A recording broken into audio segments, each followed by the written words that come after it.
Hello everyone. तो आज का हमारा टॉपिक है टाइप्स ऑफ केमिकल रिएक्शन, रासायनिक प्रतिक्रियाओं की किस्में। समझने से पहले रासायनिक प्रतिक्रियाओं की किस्मों को समझने से पहले एक क्विक रिव्यू देते हैं पीरियोडिक टेबल का। जैसे कि अभी तक 120 के करीब मैलीफ ने जो एलिमेंट्स हैं वो फाउंड किए हुए हैं। तो इस पीरियोडिक टेबल में ये तो थोड़ा सा रिकैप्चुलेशन कर लेते हैं कि जो पीरियड्स हैं वो हॉरिजॉन्टल रोज हैं, और पीरियड्स जो हैं 1 से लेकर 7 तक जो हैं ये पीरियड्स की जो रोज हैं, और जो वर्टिकल कॉलम्स हैं वो हैं ग्रुप्स।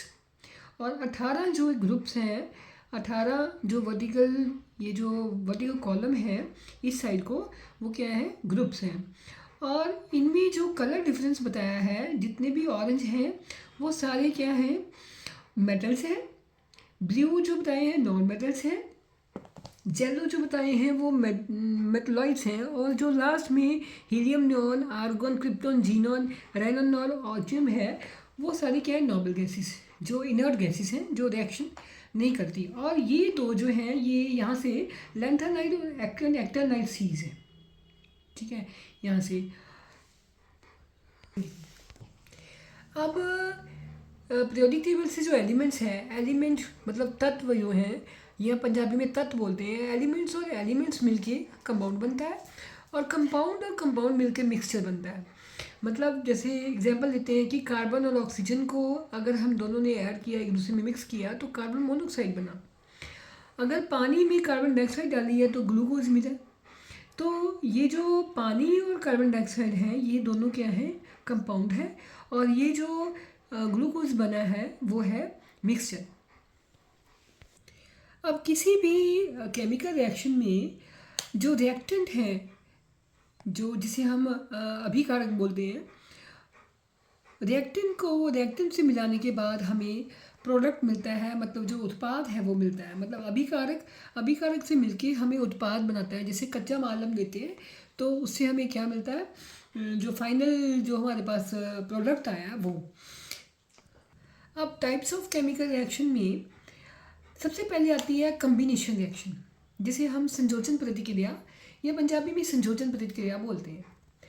अब इनको जो मैं ये जो सारी की सारी टाइप्स बताऊंगी, इनको आप as it is exam point of view से लिख सकते हैं, क्योंकि मैंने हर एक सब्जेक्ट को जो मीडियम है, चाहे वो इंग्लिश मीडियम हो या हिंदी मीडियम या पंजाबी मीडियम, तो उसमें ये सेम डेफिनेशन ही लिखनी होगी।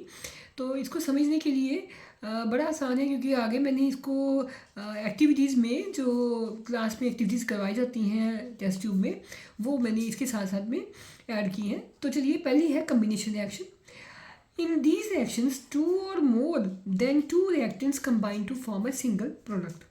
मतलब इसमें क्या कहते हैं कि इन प्रतिक्रियाओं में 2 या 2 से ज़्यादा जो अभिकारक हैं मिलकर एक उत्पाद बनाते हैं। मतलब 2 या 2 से ज़्यादा ਅਜਿਹੀ ਪ੍ਰਤੀਕਿਰਿਆ ਜਿਸ ਵਿੱਚ 2 ਜਾਂ 2 ਤੋਂ ਵੱਧ ਅਭਿਕਾਰਕ ਮਿਲ ਕੇ ਇੱਕ ਉਤਪਾਦ बनाते हैं। जैसे कैल्शियम ऑक्साइड और पानी के साथ, अगर कैल्शियम ऑक्साइड को ऐड किया है, पानी डाला उसमें, तो हमें क्या मिला, कैल्शियम हाइड्रोक्साइड। कैल्शियम ऑक्साइड को हम क्विक लाइम और कैल्शियम हाइड्रोक्साइड को स्लेग लाइम। कैल्शियम ऑक्साइड को क्विक लाइम के साथ हम कहते हैं बिना बुझा हुआ चूना या अनबुझा चूना। और अगर इसमें पानी डालते हैं तो ये जो है टेस्ट ट्यूब जो है, जिसमें हम डालेंगे, या किसी भी बर्तन में हम चूने को डालते हैं तो वो बर्तन गर्म हो जाता है। तो इसकी रिएक्शन है। अब कम्बिनेशन रिएक्शन में जैसे हम एग्जांपल लेते हैं, कैल्शियम ऑक्साइड की पानी के साथ रिएक्शन करते हैं। कैल्शियम ऑक्साइड को बोलते हैं क्विक लाइम, और जब इसमें पानी डालते हैं तो हमें क्या मिलता है, हमें मिलता है कैल्शियम हाइड्रोक्साइड, जिसे हम स्लेक्ड लाइम कहते हैं, या बुझा हुआ चूना कहते हैं, या बुझा हुआ चूना पंजाबी में बोलते हैं।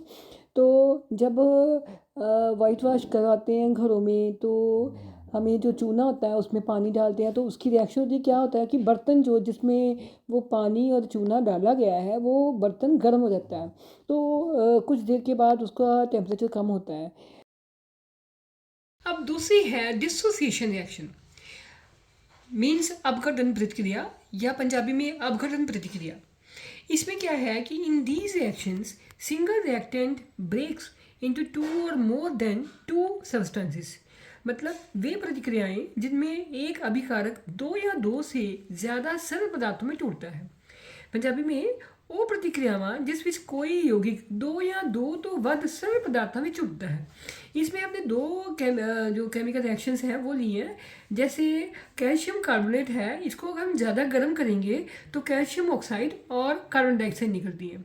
मतलब कि जो चूना है, जैसे वो जो पत्थर हम लगाते हैं घरों में, उसको हम ज़्यादा गर्म करेंगे तो वो टूटने के बाद कैल्शियम ऑक्साइड बन जाता है, जैसे चूना बन जाता है। और उसको उसमें पानी डालेंगे तो वो कैल्शियम हाइड्रोक्साइड बन जाता है, जैसे हमने पहली जो कम्बिनेशन रिएक्शन उसमें बताया। और दूसरी है लेड नाइट्रेट को अगर ज़्यादा गर्म करते हैं तो हमें लेड ऑक्साइड, नाइट्रोजन डाइऑक्साइड और ऑक्सीजन मिलती है। अब दूसरी हम लेते हैं डिसोसिएशन रिएक्शन, जिसे अपघटन प्रतिक्रिया या अपघटन प्रतिक्रिया बोलते हैं। इसमें एग्जांपल हमने पहली ली है कैल्शियम कार्बोनेट। हम कैल्शियम कार्बोनेट को गर्म करते हैं। कैल्शियम कार्बोनेट जो पत्थर होता है जो घरों में इस्तेमाल होता है, उसको गर्म करते हैं, इतना गर्म करते हैं कि वो at the last calcium oxide में बदल जाता है और उसके साथ कार्बन डाइऑक्साइड गैस निकलती है। तो कैल्शियम ऑक्साइड जब गर्म हो जाता है वो एक चूना बन जाता है, जिसे हम क्विक लाइन बोलते हैं, अनबुझा चूना या बिना बुझा हुआ चूना, जो हमने पहली रिएक्शन कम्बिनेशन रिएक्शन में करा था। उसमें हम जब पानी डालते हैं तो वो कैल्शियम हाइड्रोक्साइड बन जाता है, जिसे हम स्लेट लाइन बोलते हैं, बुझा हुआ चूना।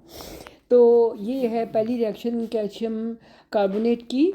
और नेक्स्ट रिएक्शन है, और डिसोसिएशन रिएक्शन की दूसरी जो एग्जांपल है वो लेड नाइट्रेट। लेड नाइट्रेट को जब हम गर्म करते हैं, ज़्यादा गर्म करते हैं, तो वो लेड ऑक्साइड और साथ में नाइट्रोजन डाइऑक्साइड निकलती है और इसमें ऑक्सीजन गैस निकलती है। हम टेस्ट ट्यूब में लेड नाइट्रेट को लेते हैं, जो कि एक वाइट कलर का पाउडर है, उसे गर्म करते हैं तो वो ऐसे फ्यूम्स में जलता है टेस्ट ट्यूब में। जब ऑक्सीजन उसमें गैस निकलना शुरू कर देती है तो ऑक्सीजन जो है उसको हम जो जॉ स्टिक हैं, जो अगरबत्ती है, उसको जला के देखते हैं टेस्ट ट्यूब के अंदर, तो वो जो टेस्ट ट्यूब के अंदर जॉ स्टिक है वो जलने लग जाती है। उससे हमें ये पता चलता है कि टेस्ट ट्यूब के अंदर ऑक्सीजन गैस बनी है। तो इस तरह से ये रिएक्शन होती है जिसमें लेड नाइट्रेट को हीट अप करने के बाद हमें लेड ऑक्साइड, नाइट्रोजन डाइऑक्साइड और ऑक्सीजन मिलती है। अब तीसरी है डिस्प्लेसमेंट रिएक्शन, जिसे विस्थापन प्रतिक्रिया या विस्थापन प्रतिक्रिया पंजाबी में बोलते हैं। इसमें क्या है कि when an element displaces another element from a compound, मतलब एक कंपाउंड में से एक एलिमेंट दूसरे एलिमेंट को डिस्प्लेस करता है, मतलब एक के ऊपर एक चढ़ता है। जब कोई तत्व दूसरे तत्व को उसके यौगिक से विस्थापित कर देता है, मीनस जो कोई तत्व दूसरे तत्व ਨੂੰ ਉਸਦੇ ਯੌਗਿਕ ਵਿੱਚੋਂ विस्थापित कर देता है। तो इसमें रिएक्शन है, इसमें जो केमिकल रिएक्शन हम करते हैं लेबोरेटरी में, तो इसमें हमने जिंक मेटल ली है, कॉपर सल्फेट सोल्यूशन लिया है। जिंक मेटल को कॉपर सल्फेट में अगर डिप करते हैं तो हमें मिलता है जिंक सल्फेट और कॉपर। दूसरी रिएक्शन हमने दी है कि पोटाशियम आयोडाइड में क्लोरीन गैस को डाला तो हमें मिला पोटाशियम क्लोराइड और आयोडीन। इसकी जो केमिकल एक्टिविटी है वो देखिए। डिस्प्लेसमेंट रिएक्शन में जो पहली एग्जांपल है वो है जिंक और कॉपर सल्फेट सोल्यूशन का जो रिएक्शन है। हमने बीकर में कॉपर सल्फेट सोल्यूशन लिया जो लाइट कलर ब्लू कलर में है, ड्यू टू कॉपर आयन की प्रेजेंस के कारण। क्या होता है, अगर हम जिंक का टुकड़ा या पीस इस कॉपर सल्फेट में डालते हैं, जो पीस ऑफ जिंक मेटल है वो बहुत सारे जिंक परमाणु या एटम्स से बना है, जो कि लेयर में लगातार पैक्ड है। अब हम देखते हैं कि मेटल की रिएक्टिविटी सीरी में जिंक कॉपर से ज़्यादा रिएक्टिव है, जिसके रिजल्ट में जिंक के पास पॉजिटिव आयन को बनाने की टेंडेंसी ज़्यादा है, जिसे इस आयनिक इक्वेशन से दिखाया गया है। अब क्या होता है कि अगर हम जिंक का टुकड़ा या पीस इस सोल्यूशन में डालते हैं, जिंक आयन बनाने पर जिंक मेटल 2 इलेक्ट्रॉन लूज़ करती है। हम कह सकते हैं कि जिंक क्या है, ऑक्सीडाइज हुई है। कॉपर आयन जो सोल्यूशन में प्रेजेंट है वो 2 इलेक्ट्रॉन ले लेते हैं और कॉपर बनाते हैं। चूँकि कॉपर आयन इलेक्ट्रॉन लेते हैं तो हम इसे कह सकते हैं कि दीज आर रिड्यूस्ड। टाइम के साथ जैसे रिएक्शन बढ़ती है, ज़्यादा जिंक आयन सोल्यूशन में जाते हैं, ज़्यादा कॉपर आयन जो मेटल स्ट्रिप या जिंक मेटल पर डिपॉजिट होते जाते हैं।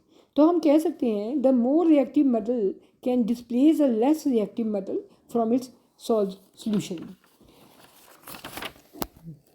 चलिए हम अपनी अंडरस्टैंडिंग को चेक करते हैं कि हमने क्या समझा। मेटल की रिएक्टिविटी सीरीज से कैसे ये directly displacement reaction of metal को इफेक्ट करती है।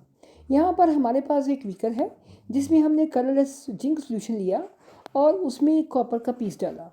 1 घंटे के बाद हमने इस सोल्यूशन में कॉपर और जिंक सल्फेट की कोई भी रिएक्शन ऑब्जर्व नहीं की। ऐसा क्यों हुआ?